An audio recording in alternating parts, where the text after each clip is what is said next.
Welcome to Not Milk Never Milk. Subscribe if you're lactose intolerant. You already have at least one host address and an interface. Now act.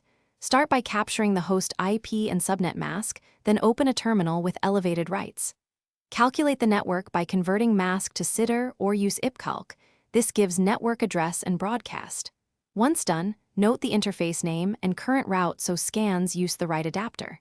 Make sure to pick the right method, manual binary math for precision, or a command line helper for speed, then proceed to compute the range. Now compute the full range from CIDR. Translate the subnet mask into prefix length and derive the network and broadcast addresses by zeroing and oneing host bits. This gives the endpoints.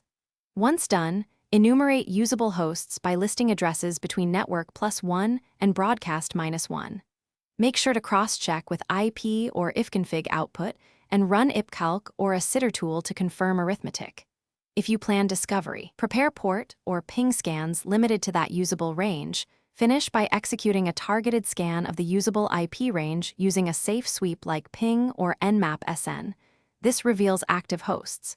You should then correlate responses with DHCP leases and static assignments to update your inventory. If hosts are missing or unexpected, check gateway configuration, routing table, and firewall rules. Also verify you use the correct mask and interface. One key troubleshooting tip: mismatched subnet masks between devices often hide hosts. Confirm masks on both ends. Thanks for watching. If this was helpful, leave a like and consider subscribing. See you next time.